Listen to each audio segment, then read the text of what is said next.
بسم اللہ الرحمن الرحیم۔ السلام علیکم۔ زندگی کی راہ چینل میں خوش آمدید۔ صرف 5 منٹ کا مدرسہ قرآن و حدیث کی روشنی میں۔ 22 رجب المرجب۔ نمبر 1 اسلامی تاریخ۔ حضرت ابن عباس رضی اللہ تعالیٰ عنہ کے علم حاصل کرنے کا شوق۔ حضرت عبداللہ بن عباس رضی اللہ تعالیٰ عنہ کے اندر علم حاصل کرنے کا شوق کوٹ کوٹ کر بھرا ہوا تھا۔ وہ اپنے جوگ و شوق کا حال خود بیان فرماتے ہیں کہ رسول اللہ صلی اللہ علیہ وسلم کے انتقال کے بعد میں نے ایک انصاری صحابی رضی اللہ تعالیٰ عنہ سے کہا، آج صحابہ اجمعین کی بڑی جماعت موجود ہے، آؤ ان سے پوچھ کر قرآن و حدیث جمع کر لے۔ وہ ہمت نہ کر سکے مگر میں علم حاصل کرنے کے پیچھے پڑ گیا۔ میں ایک ایک کے پاس جاتا اور ان سے علم حاصل کرتا۔ اگر وہ لوگ اپنے گھر میں آرام کرتے میں ان کے دروازے کی چوکھٹ پر سر رکھ کر لیٹ جاتا اور ہوا کی وجہ سے مٹی مجھ پر پڑتی رہتی۔ وہ صحابی رضی اللہ تعالیٰ عنہ جب آرام سے فارغ ہو کر باہر آتے تو میں ان سے علم حاصل کرتا۔ وہ کہتے، آپ تو حضور صلی اللہ علیہ وسلم کے چچا جاد بھائی ہے، مجھے کیوں نہ بلا لیا؟ میں کہتا، میں طالب علم ہوں، اس لیے میرا آپ کے پاس آنا زیادہ مناسب ہے۔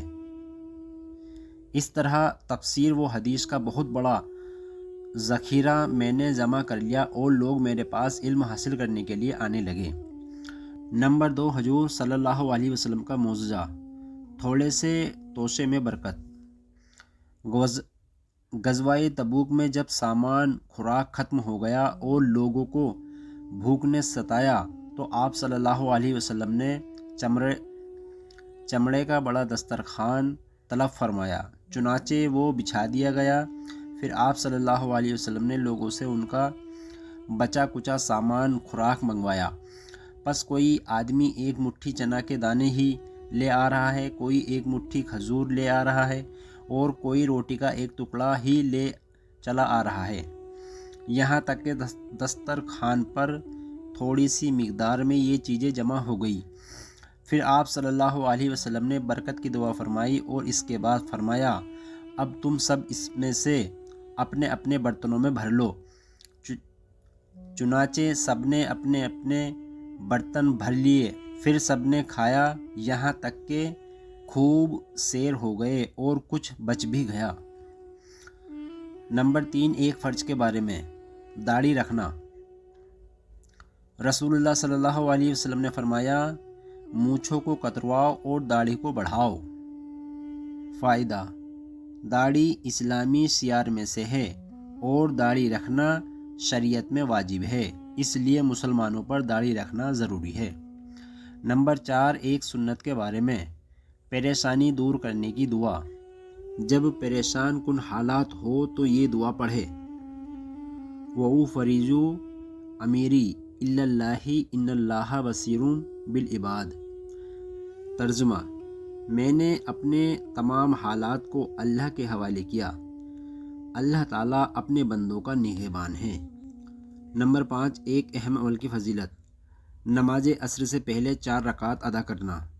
رسول اللہ صلی اللہ علیہ وسلم نے فرمایا، جو شخص نماز عصر سے پہلے 4 رکعات سنتیں ادا کرے تو اللہ تعالیٰ اس کے بدن کو دوزخ پر حرام کر دیتے ہیں۔ نمبر 6 ایک گناہ کے بارے میں، راہ خدا سے ہٹ کر زندگی گزارنا۔ قرآن میں اللہ تعالیٰ فرماتا ہے، جو لوگ اپنی خواہشات کی پیروی کر کے اللہ تعالیٰ کے راستے سے بھٹکتے ہیں ان کے لیے سخت دردناک عذاب ہے، اس لیے کہ وہ حساب کے دن کو بھولے ہوئے ہیں۔ نمبر 7 دنیا کے بارے میں، نافرمان قوموں کی حالات کی وجہ۔ قرآن میں اللہ تعالیٰ فرماتا ہے، ہم نے ایسی کتنی بستیوں کو ہلاک کر ڈالا جن کے رہنے والے اپنے سامان عیش پر فخر کیا کرتے تھے، اب ان کے یہ مکانات پڑے ہوئے ہیں جن کو ہلاک ہونے کے بعد سے اب تک بسنا نصیب نہیں ہوا، مگر بہت تھوڑی دیر کے لیے، آخر کار ہم ہی ان کے وارث ہوئے۔ یہ سورۃ قصص کی آیت کا ترجمہ ہے۔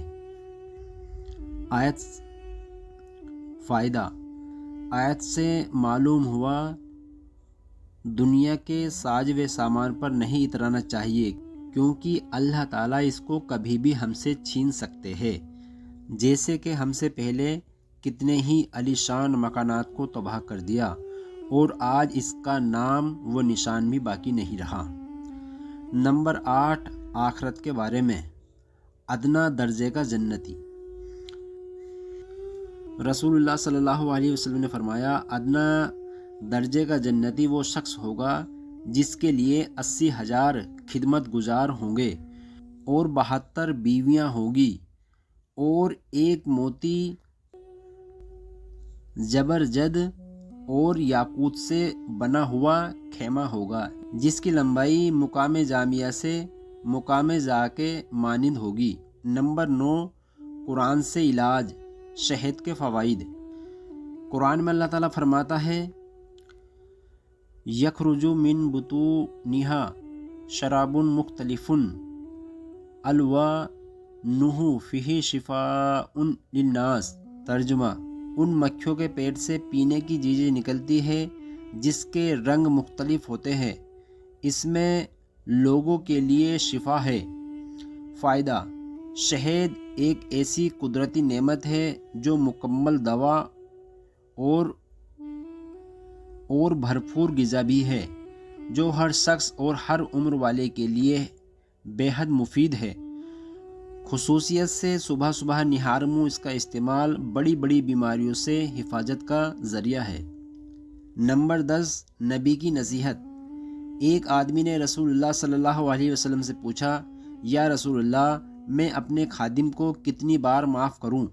تو رسول اللہ صلی اللہ علیہ وسلم خاموش رہے، کوئی جواب نہیں دیا۔ پھر جب اس نے دوسری بار پوچھا تو رسول اللہ صلی اللہ علیہ وسلم نے فرمایا، ہر دن 70 مرتبہ معاف کرو۔ جو انسان کسی کی غلطی کو معاف کر دیتا ہے تو اللہ تعالیٰ بھی اس کی غلطیوں پہ پردہ ڈال دیتا ہے۔ اللہ تعالیٰ ہم سب کو ان باتوں پر عمل کرنے کی توفیق عطا فرمائے، آمین۔